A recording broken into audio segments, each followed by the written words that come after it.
तो आज की बुक समरी है the advice trap, be humble, stay curious and change the way you lead forever, जिसे लिखा है माइकल बंगे स्टेनियर ने। माइकल बंगे स्टेनियर बेस्ट सेलिंग ऑथर हैं। उनकी बुक द कोचिंग हैबिट की 700,000 से ज्यादा कॉपीज बिक चुकी हैं। थिंकर 50 के अनुसार वो 2019 के नंबर 1 थॉट लीडर थे। माइकल को 2014 से ग्लोबल कोचिंग गुरु भी कहा जा रहा है। उन्होंने डू मोर ग्रेट वर्क और हाउ टू बिगिन भी लिखी हैं। माइकल पूछते हैं कि एक बॉस, लीडर या मेंटर को क्या अच्छा बनाता है। क्या ये उनके अथॉरिटी यानी कि अधिकार होने की भावना के कारण है? क्या ये उनकी जबरदस्त पर्सनालिटी के कारण है? नहीं, वो गुण है कि वो अच्छे से जानते हैं कि उन्हें कब और कहां एडवाइस देनी चाहिए। कई बार एडवाइस देने से नुकसान भी होता है। एक अच्छे बॉस, लीडर या मेंटर को पता होता है कि कब मदद करनी है और कब सामने वाले को खुद सॉल्यूशन खोजने के लिए छोड़ देना है। एक अच्छा लीडर एक अच्छा कोच भी होता है। ये समरी आपको दिखाएगी कि वो कैसे बनना है। तो आइए बिना देर किए शुरू करते हैं आज की बुक समरी। एक बात बताइए, अगर कोई आपको अपनी प्रॉब्लम सुनाता है या उसके साथ जो भी हो रहा है वो आपके साथ में शेयर करता है, तो क्या ये जरूरी है कि आप उसका आंसर करें या सॉल्यूशन सजेस्ट करें? और अगर आपने सॉल्यूशन सजेस्ट नहीं किया तो क्या आपको कमजोर मान लिया जाएगा? क्या आपको लगता है कि एडवाइस देना हेल्पफुल होता है या किसी की मदद कर सकता है? अगर आपका जवाब हाँ है तो आप गलत हैं। हमेशा एडवाइस देने से फायदे से ज्यादा नुकसान होता है। पहला तो जब आप एडवाइस देते हैं तो आप रियल प्रॉब्लम सॉल्व नहीं कर रहे होते हैं। रियल प्रॉब्लम दूसरे प्रॉब्लम्स के नीचे छुपी होती है, मगर आप रियल प्रॉब्लम सॉल्व नहीं कर सकते क्योंकि आप एडवाइस देने में लगे होते हैं। आप इसलिए एडवाइस देते हैं क्योंकि आप यूजफुल महसूस करना चाहते हैं और आप सही भी होना चाहते हैं, मगर ये फीलिंग्स हार्मफुल हैं। ये आपको बेहतर नहीं बनाती। ये समरी आपको बताएगी कि आपको आपके अंदर एडवाइस मॉन्स्टर यानी कि सलाह देने के कीड़े को कंट्रोल में क्यों रखना चाहिए। आप ये भी सीखेंगे कि कब एडवाइस देना सही होता है।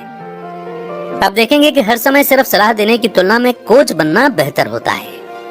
आप एक अच्छा कोच बनना भी सीखेंगे। अच्छा कोच दूसरों को ऊपर उठाता है। आप दूसरे लोगों को बढ़ावा देते हुए खुद ग्रो करेंगे। तो आइए इस लर्निंग जर्नी की शुरुआत करते हैं इस पहले और इम्पोर्टेंट चैप्टर से, टेम your advice monster.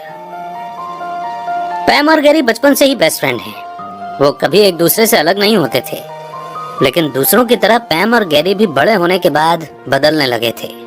पैम easy change के तरीके से गुजरी थी। उसने अपने लिए सिंपल यानी कि सादा खाना बनाना सीखा।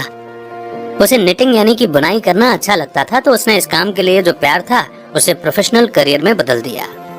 पैम इजी चेंज की सबसे अच्छी एग्जाम्पल है क्योंकि उसने एक खास स्किल को सीखा, प्रैक्टिस किया और उसकी मास्टर बन गई।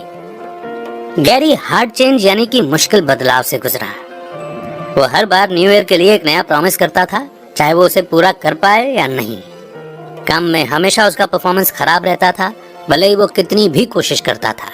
इजी चेंज यानी कि आसान बदलाव सिंपल होते हैं। इसमें आपको सिर्फ प्रॉब्लम को पहचानना होता है और उसका सॉल्यूशन खोजना होता है। पैम की प्रॉब्लम ये थी कि वो फास्ट फूड नहीं खाना चाहती थी, तो उसका सॉल्यूशन ये था कि वो खाना बनाना सीखे। हार्ड चेंज यानी कि मुश्किल बदलाव कॉम्प्लेक्स होते हैं। गैरी अपने जॉब में कड़ी मेहनत करता रहा, लेकिन उसे कभी भी अच्छा फीडबैक नहीं मिला। उसे नहीं पता था कि अपनी प्रॉब्लम को सॉल्व कैसे करना है। एक एडवाइस मॉन्स्टर होना हार्ड चेंज होता है। आप एडवाइस देना बंद नहीं करना चाहते क्योंकि आपको लगता है कि इससे दूसरों की मदद होती है। आपको लगता है कि आपको हमेशा दूसरों की मदद करनी चाहिए, लेकिन हर बार ऐसा नहीं होता। आपकी सलाह किसी इंसान को सक्सेसफुल होने से रोक सकती है। ये उनकी सेल्फ रिस्पेक्ट को भी कम कर सकती है। आपको दूसरों को एडवाइस देना बंद करके उन्हें कोच करने की जरूरत है। एक एडवाइस मॉन्स्टर के 3 चेहरे होते हैं, टेल इट, सेव इट और कंट्रोल इट। अगर आप एक एडवाइस मॉन्स्टर रहे हैं तो आपने इन तीनों चेहरों का इस्तेमाल किया होगा। टेल इट एडवाइस मॉन्स्टर को लगता है कि उसके पास हमेशा जवाब होना चाहिए। अगर उसके पास जवाब नहीं है तो वो एक फेलियर है। वो खुद को सिर्फ तभी काम का या फिर काबिल मानते हैं जब उनके पास जवाब होते हैं। सेव इट एडवाइस मॉन्स्टर खुद को सेवियर यानी कि मसीहा या बचाने वाले के तौर पर देखते हैं। उसे लगता है कि हर चीज और हर किसी के लिए जिम्मेदार होने की उसे जरूरत है, और उसे यह भी लगता है कि अगर वो नहीं होगा तो हर चीज गड़बड़ हो जाएगी। अगर कुछ गलत होता भी है तो वो खुद को दोष देता है। कंट्रोल इट एडवाइस मॉन्स्टर इन तीनों चेहरों में से सबसे ज्यादा ट्रिकी है। उसे लगता है कि जीत तभी हासिल होगी जब वो हर चीज को और हर किसी को कंट्रोल करेगा। उसे अपनी अथॉरिटी किसी और के साथ शेयर करना पसंद नहीं होता। हो सकता है कि आप पिछले जॉब में टैलेंट एडवाइस मॉन्स्टर रहे हो सकता है कि आप अभी ये तीनों चेहरे हो। मामला चाहे जो भी हो, इन तीनों एडवाइस मॉन्स्टर के चेहरों में एक कॉमन चीज है, वो ये है कि आप खुद को दूसरों से बेहतर समझते हैं। अगर इस बात से आपको चोट पहुंची है तो खुद से पूछिए कि ऐसा क्यों हुआ। ऐसा इसलिए क्योंकि सीक्रेटली सच ये है कि आप दूसरों पर भरोसा नहीं करते कि वो काम को आपके जितना अच्छा कर पाएंगे। आप हमेशा दूसरों को कंट्रोल करने की कोशिश करते हैं क्योंकि आप उन पर भरोसा नहीं करते हैं। और जब आप इस तरह सोचते हैं तो आप कभी भी एक अच्छे लीडर या मेंटर नहीं बन सकते। आपको अपने एम्प्लॉयज को कोच करने की जरूरत है, उन्हें कंट्रोल करने की नहीं। मगर आप ऐसा करेंगे कैसे? आपके एडवाइस मॉन्स्टर को शांत करने के लिए 4 स्टेप्स हैं। पहला स्टेप ये जानना है कि वो क्या है जो आपके एडवाइस मॉन्स्टर को ट्रिगर करता है। मिशेला को लगता था कि वो एक एडवाइस मॉन्स्टर है। जब एम्प्लॉयज उनसे मदद मांगते थे तो वो खुद को ऑब्जर्व करने लगी। उन्हें पता चला कि वो एक टैलेंट एडवाइस मॉन्स्टर है। मिशेला सभी सॉल्यूशन दे देती थी।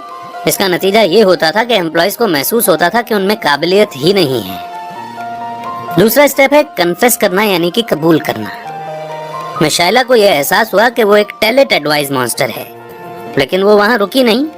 उन्होंने ये ऑब्जर्व किया कि एक एडवाइस मॉन्स्टर होने के तौर पर उनमें और क्या क्या बुरी आदतें हैं। तो पहली आदत थी कि हर सॉल्यूशन खुद ही दे देना। दूसरी आदत थी कि जब भी कोई एम्प्लॉय उनसे मदद मांगता था तो वो उसके बारे में खराब कमेंट करती थी। इससे एम्प्लॉयज को बुरा लगता था और एम्प्लॉयज को अपनी स्किल्स पर शक भी होता था। तीसरा स्टेप है प्राइज और पनिशमेंट का हिसाब लगाना। ये खास तौर पर इन चीजों का हिसाब लगाना है कि आप एडवाइस मॉन्स्टर बनकर क्या पा सकते हैं और क्या खो सकते हैं। यह आपको ये देखने में मदद करेगा कि आप आखिरकार एडवाइस मॉन्स्टर हैं क्यों। लेकिन यह आपको ये भी दिखाएगा कि एडवाइस मॉन्स्टर बनना लंबे समय तक टिकता नहीं है। हर एक प्राइज के लिए सैकड़ों सजा मिलती हैं। जैसे मिशेला को लगा कि वो एक टैलेंट एडवाइस मॉन्स्टर बनकर अपने एम्प्लॉयज को सिखा रही हैं। ये प्राइज यानी कि इनाम था, लेकिन इसकी 2 पनिशमेंट यानी कि सजाएं भी थी। पहला, इस वजह से एम्प्लॉयज को अपनी स्किल्स पर कॉन्फिडेंस नहीं रहता था, और दूसरा, वो हर प्रॉब्लम सॉल्व करने के लिए मिशेला पर डिपेंडेंट हो जाते थे। चौथा स्टेप है अपने फ्यूचर वर्जन को देखना। अपने एडवाइस मॉन्स्टर को शांत करना हार्ड चेंज है। यह आपका बहुत ज्यादा समय और एफर्ट लेगा। आप पूछ सकते हैं तो फिर मैं बदलूं ही क्यों? अपने एडवाइस मॉन्स्टर को शांत करना आपको बेहतर सोचने, बेहतर लीड करने और बेहतर बनने में मदद करता है। आप लोगों को नीचे गिराने के बजाय उन्हें मजबूत बना सकते हैं। अपने कलीग का कॉन्फिडेंस कम करने के बजाय उन्हें इंस्पायर कर सकते हैं। आप अपने एडवाइस मॉन्स्टर को शांत करके बहुत इम्पैक्ट डाल सकते हैं। इससे दूसरे एडवाइस मॉन्स्टर्स भी अच्छे कोच में बदल सकते हैं। ऐसा करके आप अपनी और बाकी कई लोगों की जिंदगी बेहतर बना सकते हैं। तो इस इम्पोर्टेंट और बेसिक चैप्टर को समझने के बाद बढ़ते हैं हम आगे नेक्स्ट चैप्टर पर, स्टे क्यूरियस लॉन्गर। अब आप अपने अंदर के एडवाइस मॉन्स्टर को शांत कर रहे हैं। कांग्रेचुलेशंस। अब आपको आगे क्या करना चाहिए? अब आपको ये सीखना होगा कि कोचिंग हैबिट कैसे अपनाते हैं। ऑथर माइकल ने कोचिंग को हैबिट बनाने के बारे में पूरी बुक लिखी है।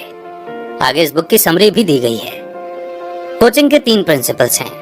आपको कोच के रूप में आलसी होना चाहिए, क्यूरियस होना चाहिए और अक्सर कोच के रूप में होना चाहिए, यानी कि be lazy, be curious and be often. आपको अपनी टीम या एम्प्लॉयज की तुरंत मदद करने में आलसी होना चाहिए। उन्हें अपनी प्रॉब्लम खुद सुलझाने दीजिए। सिर्फ तभी दखल दीजिए जब उन्हें इसकी जरूरत हो। जो भी मौका मिले उसमें क्यूरियस बनिए। आप एक अच्छे कोच नहीं बन सकते अगर आपको इस बात में इंटरेस्ट नहीं है कि आपकी टीम कैसे काम करती है। जब वो एक ग्रुप के रूप में किसी प्रॉब्लम का सामना करते हैं तो वो क्या करते हैं? जब वो खुद अकेले किसी प्रॉब्लम में होते हैं तो क्या करते हैं? फिर उन्हें खुद सोल्यूशन तक पहुंचने दीजिए, आप बस वहां उन्हें गाइड करने के लिए होने चाहिए। बीइंग ऑफन का मतलब है कि आपको कोच बनने का मौका लेना चाहिए। आपको कोच सिर्फ तब नहीं बनना है जब आपकी टीम को मदद की जरूरत है। आप लंच के दौरान या टेक्स्ट के जरिए भी कोच बन सकते हैं, और इसमें कंसिस्टेंट रहना ही जरूरी है। ऐसे 7 सवाल हैं जो आपको कोच के रूप में पूछने चाहिए। ये सबसे ज्यादा हेल्पफुल तब होते हैं जब आपको ये नहीं पता होता कि कोच बनना शुरू कैसे करना है। तो याद रखिए, आपको जितना हो सके उतना क्यूरियस होने की जरूरत है। पहला सवाल है किक स्टार्ट सवाल। जब भी कोई एम्प्लॉय नील के पास जाता है तो वो हमेशा पूछते हैं कि तुम्हारे दिमाग में क्या चल रहा है। वो एम्प्लॉय को ये बताना चाहते हैं कि उन्हें जो कहना है उसे सुनने में मुझे इंटरेस्ट है। दूसरा सवाल है AWE सवाल। AWE सवाल का मतलब है एंड व्हाट एल्स, यानी और क्या। नील अक्सर तुम्हारे दिमाग में क्या चल रहा है के बाद ये सवाल पूछते हैं। किसी इंसान का पहला जवाब उसका इकलौता जवाब नहीं होता। ये नील को एक कोच के रूप में जानने में मदद करता है कि वो एम्प्लॉय के लिए क्या कर सकते हैं। तीसरा सवाल है फोकस सवाल। एक कोच होने के तौर पर नील को अपने एम्प्लॉय के असली प्रॉब्लम का पता लगाना चाहिए। वो ये पक्का करते हैं कि उनकी मदद की सच में जरूरत है।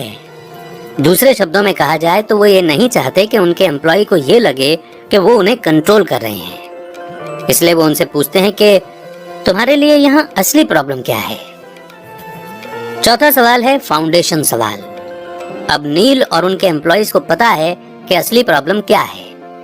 अब नील उसे ये जानने के लिए गाइड करते हैं कि वो एम्प्लॉय क्या चाहता है। पांचवा सवाल है स्ट्रेटेजी सवाल। अब नील और उनके एम्प्लॉय दोनों ये जान चुके हैं कि उन्हें क्या चाहिए। अब नील को अपने एम्प्लॉय को ये दिखाने की जरूरत है कि वो इस प्रोसेस में क्या खो सकता है। स्ट्रेटेजिक सवाल है, अगर तुम इसे हाँ बोल रहे हो तो तुम किसे ना बोल रहे हो। ये सवाल एम्प्लॉय को जो वो चाहता है उसकी कीमत और फायदे देखने में मदद करेगा। छठा सवाल है लेजी यानी कि आलसी सवाल। नील एम्प्लॉय के लिए उसकी प्रॉब्लम सॉल्व नहीं करना चाहते, उसे अपनी प्रॉब्लम खुद सॉल्व करनी होगी। नील वहां बस उसे गाइड करने के लिए है। फिर भी एक कोच के रूप में नील मौजूद रहेंगे। नील फिर अपने एम्प्लॉय से पूछेगा कि तुम मुझसे क्या चाहते हो। सातवां सवाल है लर्निंग क्वेश्चन। लर्निंग प्रोसेस का मतलब ये नहीं है कि आप सामने वाले को ये बताएं कि उसे क्या करना चाहिए, बल्कि इसमें उसे खुद समझने की जरूरत है। नील अपने एम्प्लॉय की मदद सिर्फ तब करते हैं जब वो मदद मांगते हैं। ऐसा एम्प्लॉयज की भलाई के लिए है, ताकि वो अपनी प्रॉब्लम सॉल्विंग स्किल्स को ग्रो और डेवलप कर सके। नील ये भी पूछते हैं कि इससे तुमने कौन सा सबसे वैल्यूएबल लेसन सीखा। शायद आप अब भी झिझक रहे हैं। हाँ, आपके पास सवाल हैं, लेकिन आपको कैसे पता कि आप उसे सही तरीके से पूछ रहे हैं। क्या आपको सभी सवाल पूछ लेने चाहिए? आपको सवालों के कौन से कॉम्बिनेशन इस्तेमाल करने चाहिए? पॉल एक बार में एक सवाल पूछते हैं। वो अपने असिस्टेंट केली को कई सवाल एक साथ पूछकर परेशान नहीं करते। मान लीजिए कि केली को अपनी नई जॉब में एडजस्ट करने में मुश्किल हो रही है। पॉल सब सवाल एक साथ नहीं पूछते। इसके बदले में वो पूछते हैं कि उसके दिमाग में क्या चल रहा है। कई बार आप जो सवाल पूछ रहे हैं उसका जवाब हमेशा सटीक मिले ये जरूरी नहीं। ऐसे में दूसरा सवाल पूछिए। पॉल बातचीत को केली की ओर मोड़ भी देते हैं। पॉल अपने बारे में बात करके किसी का समय बर्बाद नहीं करते। एक कोच के तौर पर वो अपने समय को समझदारी के साथ केली के बारे में और ज्यादा जानने के लिए इस्तेमाल करते हैं। पॉल जो कहते हैं उसे लेकर के वो और सावधान भी रहते हैं। वो क्या तुमने सोचा है, और क्या तुमने इस बारे में सोचा है, इन जैसे सेंटेंसेस को अवॉइड करते हैं। ऐसे सवालों का गलत मतलब निकल सकता है। ये पॉल को एडवाइस मॉन्स्टर बना देगा। एक तरह से वो इन सवालों के जरिए केली को खुद सोल्यूशन दे रहे हैं। जवाब हर बार जल्दी से नहीं आते। केली को जवाब सोचने के लिए समय की जरूरत होगी। पॉल इस चुप्पी को बेकार की बातचीत से नहीं भरते। इसके बदले दोनों चुपचाप बैठते हैं और केली जवाब सोचती है। शांत रहना कोच का दुश्मन नहीं है, बल्कि ये सबसे बड़ा हथियार है। एक और बड़ा हथियार है लिसनिंग यानी सुनना। ध्यान देकर सुनना एक ऐसी स्किल है जो कोच को मास्टर करनी चाहिए। जब भी उनके एम्प्लॉयज बात करते हैं तो पॉल हमेशा ध्यान देकर सुनते हैं। वो उन जवाबों को स्वीकार करते हैं या मानते हैं जो वो देते हैं। पॉल ऐसा कैसे करते हैं? वो उन्हें बात करने या बोलते रहने के लिए इनकरेज करने के लिए अपना सिर हिलाते हैं। इसके साथ साथ वो कुछ ऐसी बातें भी बोलते हैं कि मैं तुम्हें सुन रहा हूँ, मैं समझ गया। ये सुनने में एक्साइटिंग या चैलेंजिंग लग रहा है। नेक्स्ट चैप्टर है प्राइम योरसेल्फ फॉर सक्सेस। तुरंत एक कोच के रोल में आ जाना आसान नहीं है। आपको शुरुआत में अजीब लग सकता है, इसलिए आपको खुद को कोच बनने के लिए तैयार करना होगा। रिचर्ड थालर ने 2017 में नोबेल प्राइज जीता था। उन्होंने नज नाम की एक बुक लिखने में मदद की थी। नज में थैलर ने प्राइमिंग के बारे में बात की थी। प्राइमिंग बेहतर रिजल्ट पाने के लिए कुछ खास बिहेवियर को ट्रिगर करने के लिए इशारों का इस्तेमाल करता है। आप खुद को कोच बनने के लिए तैयार कैसे कर सकते हैं, इसके 2 तरीके हैं। पहला है कीवर्ड। देव अपने दोस्तों के साथ वीकेंड पर बॉलिंग करने के लिए गया। ये कॉलेज के समय में उनका फेवरेट टाइम पास हुआ करता था। उसके फ्रेंड्स आज भी कभी कभार यहाँ आया करते थे, लेकिन देव को अब खेलने की आदत नहीं रही थी। जहाँ उसके दोस्त स्कोर बना रहे थे, वहीं उससे बार बार बॉलिंग पिन्स मिस हो रहे थे। जैसे जैसे गेम आगे बढ़ता गया, देव फ्रस्ट्रेट होता गया। वो हर बार बॉल डालते समय बहुत ताकत लगाने लगा, लेकिन देव को पता था कि बॉलिंग ताकत लगाने के बारे में नहीं है, इसमें एक्यूरेसी की जरूरत है। इसलिए वो लगातार खुद से कहता रहा कि धीरे से, धीरे से, यस धीरे से। और आखिर में देव ने सभी पिन्स को हिट किया और वो गेम का विनर भी बना। खुद को एक कीवर्ड के साथ तैयार करके कोच जोन में रहिए। ये जरूरी नहीं है कि वो कीवर्ड एक शब्द ही हो, वो एक फ्रेज भी हो सकता है। मान लीजिए कि आप एक एडवाइस मॉन्स्टर हैं जो कोच बनने की कोशिश कर रहा है। तो जब आपका एम्प्लॉय आपसे मदद मांगता है तो बार बार खुद से दोहराइए, आराम से, आराम से। आप खुद को कोचिंग माइंडसेट में लाने के लिए 7 जरूरी सवालों का इस्तेमाल भी कर सकते हैं। खुद से पूछिए, और क्या, या तुम्हारे दिमाग में क्या चल रहा है। आमतौर पर यह आपको एडवाइस मॉन्स्टर बनने से रोकने में मदद करता है। नेक्स्ट चैप्टर है अनकवर द रियल चैलेंज। एक एडवाइस मॉन्स्टर का माइंडसेट कुछ ऐसा होता है कि आप सिर्फ तभी वैल्यूएबल हैं जब आप एडवाइस देते हैं। आपकी सिर्फ तभी अहमियत होती है जब आप हर सिचुएशन और हर एक इंसान को कंट्रोल करते हैं। ये माइंडसेट बिल्कुल गलत है और अनहेल्दी भी। आप एक कोच बनकर और ज्यादा बड़ा इम्पैक्ट डाल सकते हैं। कोच वो होता है जो असली चैलेंज खोजता है। लेकिन असली चैलेंज का मतलब क्या है? रियल चैलेंज खोजना मतलब आप क्यूरियस हैं, यानी आप जानने की इच्छा रखते हैं। आप अपनी स्पीड को कम करते हैं, सामने वाले की बात सुनते हैं और उसकी मदद करते हैं। इसमें आप तुरंत सॉल्यूशन नहीं देते। तुरंत जवाब देना आपको प्रॉब्लम के बारे में और ज्यादा जानने से रोकता है। जैसे जॉन 40 एम्प्लॉयज का बॉस है। एक एम्प्लॉय केनेथ काम के बाद उनके पास जाता है। केनेथ ने जॉन से कहा कि उसे लगता है कि उसकी पोजीशन के लिए और ज्यादा ट्रेनिंग की जरूरत है। जॉन एक एडवाइस मॉन्स्टर है। वो तुरंत केनेथ से कहता है कि वो खुद उसे ट्रेन करेंगे। तुरंत सॉल्यूशन निकालना अच्छा और बुरा दोनों हो सकता है। हाँ, सुनने में लग सकता है कि एम्प्लॉय को ट्रेन करना एक अच्छा आइडिया है। केनेथ को अपनी जॉब के लिए जरूरी स्किल सीखने को मिलेंगी और बदले में कंपनी को और भी ज्यादा काबिल एम्प्लॉय मिलेगा।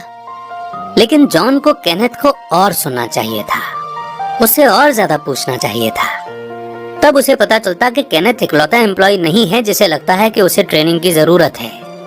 अगले कुछ महीने जॉन के पास कई एम्प्लॉय आए और उन्हें ट्रेन करने के लिए कहा। जॉन ने एडवाइस मास्टर बनने में बहुत सारा एफर्ट, रिसोर्सेज और समय बर्बाद किया। अगर उसने कोच की तरह सोचा होता तो वो असली प्रॉब्लम को देख पाता और उसी हिसाब से काम करता। जैसे वो सारे एम्प्लॉयज को इकट्ठा कर सकता था और उनसे पूछ सकता था कि उन्हें क्या लगता है कि उन्हें किस चीज में ट्रेनिंग की जरूरत है। वो प्रोफेशनल्स को हायर करके अपने एम्प्लॉयज को शेड्यूल के हिसाब से ट्रेन करवा सकता था। इससे उसका समय, पैसा और एफर्ट सब बच जाता। नेक्स्ट चैप्टर है master your coaching habit. Support करना, सुनना, पूछना और सिर्फ तभी मदद करना जब जरूरत हो। क्या कोच को सिर्फ यही चीजें करनी होती हैं? नहीं, ऐसा नहीं है। आपको अपनी कोचिंग हैबिट को मास्टर करने के लिए और भी चीजें करने की जरूरत है। बड़ा दिल रखिए, यानी कि उदार बनिए। इसका मतलब ये नहीं है कि आपको अपने सभी एम्प्लॉयज को फाइनेंशियली सपोर्ट करना है। मैरी चुप रहकर इस बात को प्रैक्टिस करती हैं। वो बिल्कुल चुप और शांत रहकर अपने एम्प्लॉयज को बात कहने के लिए बहुत सारा समय देती है। मैरी के चुप रहने के कारण उनके एम्प्लॉयज को महसूस होता है कि उन्हें सुना जा रहा है और समझा जा रहा है। इससे उन्हें सुकून भी महसूस होता है। इस चुप्पी को लंबी होने की जरूरत नहीं है। 5 से 8 सेकंड की चुप्पी प्रोडक्टिव कोचिंग कन्वर्सेशन बना सकती है। वल्नरेबल या संवेदनशील बनिए। इंग्लिश में कहावत है कि अगर आप पढ़ेंगे नहीं तो आप एक अच्छे राइटर नहीं बन सकते। एक अच्छे कोच होने पर भी यही अप्लाई होता है। अगर आप कोचिंग लेने के लिए तैयार नहीं हैं तो आप बेस्ट कोच बन ही नहीं सकते। सीखने की इच्छा होना बहुत जरूरी है। एक अच्छे कोच को विनम्र होना चाहिए। मगर आप कोचिंग कैसे ले सकते हैं? आपको अपने साथ ईमानदार होने की जरूरत है। लोग लगातार ग्रो करते रहते हैं। आपको कोच होने के बारे में हर चीज नहीं पता होगी, इसलिए अच्छा होगा कि आप एक ऐसे इंसान को खोजें जो आपको कोच बनने के लिए कोच कर सके। गाइड सवाल भी आपको आपके कोच के सामने वल्नरेबल दिखा सकते हैं। हैरियट 5 साल से एक वॉलीबॉल टीम की कोच रहे हैं। लोग कहते हैं कि वो वहां की सबसे अच्छी कोच हैं, लेकिन ऐसा इसलिए है क्योंकि उनके पास अपना खुद का एक कोच है। वो और उनके कोच एक दूसरे से वल्नरेबल सवाल पूछते हैं। वो एक दूसरे से उनके पिछले कोचिंग रिलेशनशिप के बारे में पूछते हैं। वो कौन से फैक्टर्स हैं जिन्होंने हैरियट के पुराने कोच के साथ रिलेशनशिप इतना अच्छा बनाया? हैरियट ने यही सवाल अपने कोच से भी किया। वो एक दूसरे से ये भी पूछते हैं कि इस रिलेशनशिप में क्या गड़बड़ हुई थी। अगला, आपको अपनी ताकत और कमजोरियों के बारे में जानना होगा। आपको कुछ हद तक सेल्फ अवेयरनेस की प्रैक्टिस करने की जरूरत है। एक कोच के रूप में सबसे अच्छी चीज है जो आप कर सकते हैं, एडवाइस देने वाला बनिए। अब ये बात थोड़ी कंफ्यूजिंग लग सकती है कि पूरी समरी में आपको ये कहा गया है कि आपको एडवाइस नहीं देनी है और अब कहा जा रहा है कि एडवाइस देनी है। आपको याद होगा कि समरी में कहा गया है कि एडवाइस थोड़ा कम दें। ये नहीं कहा गया कि एडवाइस बिल्कुल ना दें। तो आपको अच्छी एडवाइस कब देनी चाहिए, इसे डिफाइन कीजिए। मैरी ने सही समय को डिफाइन करना अपनी आदत बना ली है। दूसरे शब्दों में कहा जाए तो उन्हें पता है कि एडवाइस देने के लिए सबसे अच्छा समय कौन सा है। जैसे एक कलीग ने उनसे पूछा कि उसे खास प्रोजेक्ट की फाइल कहाँ मिल सकती है। मैरी ने उस कलीग से और कोई सवाल नहीं पूछा। इसके बदले उन्होंने उसे सलाह दी कि वो जाकर फाइल कैबिनेट में खोज सकता है। ये एडवाइस देने के लिए सही समय को डिफाइन करने का एग्जाम्पल है। इसे छोटा बनाइए। मैरी ये पक्का करते हैं कि उनकी ओपिनियन इकलौता सोल्यूशन ना हो। इसका क्या मतलब हुआ? किसी ऑफिस सेटिंग के बारे में सोचिए। टीम के पास एक प्रॉब्लम है और बॉस एक सजेशन देता है। उसके बाद ग्रुप लगभग तुरंत ही बॉस की एडवाइस पर काम करने लगता है। मैरी इन हालातों से बचने की कोशिश करते हैं। ये एडवाइस मॉन्स्टर बनना हुआ। इसके बदले वो हल्के से अपना सजेशन देते हैं। जैसे वो अपने सजेशन के बाद ऐसे शब्द जोड़ते हैं कि ये मेरा सबसे अच्छा गैस है, और ये भी एक ऑप्शन हो सकता है। इन शब्दों का इस्तेमाल करने से टीम को बैरी के सजेशन को मानना मजबूरी नहीं लगेगी। इसे डिलीवर कीजिए। आप ऐसा समय खोज सकते हैं जहां आपके एडवाइस की पूरी तरह से जरूरत हो। ये एक अच्छे कोच की निशानी है। जब आप एडवाइस देते हैं तो उसे खुलकर कहिए कि ये रही मेरी सलाह। इससे आप जो भी कहेंगे उसे पूरी तरह से समझा जाएगा। इसे डिटेल में बताइए। अपनी एडवाइस देते हुए बोल्ड बनिए, लेकिन इस बात का भी ध्यान रखिए कि ये हेल्पफुल हो। आप अपनी टीम से भी पूछ सकते हैं कि आपकी सलाह हेल्पफुल है या नहीं। आप उनसे ये भी पूछ सकते हैं कि वो आपकी सलाह चाहते हैं या नहीं। एक कोच के रूप में आपको फीडबैक की भी जरूरत है। एक अच्छा कोच लगातार इम्प्रूवमेंट करने की इच्छा रखता है। तो सबसे पहले आपने उन 2 बदलावों के बारे में सीखा जिसका आप सामना करेंगे। कुछ बदलाव आसान होते हैं यानी कि इजी चेंज, और कुछ मुश्किल यानी कि हार्ड चेंज। आसान बदलाव प्रॉब्लम को पहचानना और उसका सॉल्यूशन खोजना है, जबकि मुश्किल बदलाव ऐसा कुछ है जिसे आपको लगातार इम्प्रूव करना होता है। दूसरा, आपने सीखा कि एडवाइस मॉन्स्टर होना ना आपके लिए अच्छा है और ना ही दूसरों के लिए। एडवाइस मॉन्स्टर वो होता है जो लगातार एडवाइस देता रहता है। एडवाइस सिर्फ कुछ ही सिचुएशन में ही मदद करती है। अपने एडवाइस मॉन्स्टर को शांत करना हार्ड चेंज का ही एग्जाम्पल है। आपके एडवाइस मॉन्स्टर को शांत करने के 4 स्टेप्स हैं। आपको जानना होगा कि वो क्या है जो आपके एडवाइस मॉन्स्टर को ट्रिगर करता है। आपको उन सभी चीजों की जानकारी होनी चाहिए जो आपका एडवाइस मॉन्स्टर करता है। क्या एडवाइस देने के साथ साथ आप उन लोगों की इंसल्ट भी करते हैं जिन्हें मदद की जरूरत होती है? आपको अपने प्राइज और पनिशमेंट का हिसाब लगाना भी जरूरी है। दूसरे शब्दों में कहा जाए तो अगर आप अपने एडवाइस मॉन्स्टर को शांत करते हैं तो आप क्या पाएंगे और क्या खोएंगे। आखिर में अपने उस वर्जन को देखने की कोशिश भी कीजिए जिसने एडवाइस मॉन्स्टर होना बंद कर दिया है। वो वर्जन सोचेगा, बनेगा और बेहतर लीड करेगा। तीसरा, अपने कोचिंग हैबिट्स के बारे में जाना। ये वो हैबिट्स हैं जो आपको एक अच्छा कोच बनने में मदद करेंगी। कोचिंग के 3 प्रिंसिपल्स हैं। बी लेजी मतलब आलसी बनिए, बी क्यूरियस मतलब जानने की इच्छा रखिए, और बी ऑफन मतलब अक्सर कीजिए। ऐसे 7 जरूरी सवाल भी हैं जो आपको करने चाहिए। वो हैं kick start, AWE, focus, foundation, strategy, lazy और लर्निंग क्वेश्चंस। एक बार में एक सवाल करना ज्यादा सही है ताकि सामने वाला इंसान हड़बड़ा न जाए। अच्छा कोच बातचीत को दूसरे इंसान की ओर मोड़ भी देता है। वो अपने बारे में कम बात करता है। चौथा, आपने अपनी कोचिंग हैबिट को मास्टर करने के और तरीके भी सीखे। वल्नरेबल बनिए। ये समझिए कि आपको भी कोचिंग की जरूरत है। आपको लगातार इम्प्रूव करने की कोशिश करते रहना चाहिए। एडवाइस देने वाला बनिए। हाँ, आपने सीखा कि अपने एडवाइस मॉन्स्टर को कैसे शांत करना है, लेकिन इसका मतलब ये नहीं है कि आपको एडवाइस देना बिल्कुल बंद कर देना चाहिए। एडवाइस तभी दीजिए जब आपको किसी सिचुएशन के बारे में पूरी जानकारी हो, यानी आपको सभी पक्षों की बात पता हो। अपनी एडवाइस खुलकर दीजिए, लेकिन ये पूछना जरूर याद रखिए कि सामने वाले को आपके एडवाइस की जरूरत है या नहीं। जिस चीज के बारे में आपको पता है या पूरी जानकारी है, उस पर टिके रहना सेफ होता है। हो सकता है कि आपने समरी से जो सीखा है वो आपके लिए बिल्कुल नया हो, लेकिन कुछ बिल्कुल नया सीखने का चैलेंज लीजिए, क्योंकि इससे आप बस अपनी ही जिंदगी नहीं बदल सकते, बल्कि अपने आसपास के लोगों की जिंदगी भी बदल सकते हैं। एक अच्छे कोच बनकर आप मेंटर ट्रेनी रिलेशनशिप को बदलने में बड़ा इम्पैक्ट डाल सकते हैं। तो ये हुई ना सबके लिए एक win win deal. All the very best. आज की बुक समरी आपको कैसी लगी और आप कोई सवाल या सुझाव हमें देना चाहते हैं तो कमेंट बॉक्स में जरूर लिखें। देखते रहिए, सुनते रहिए, अपना ख्याल रखिए। आपसे फिर होगी मुलाकात।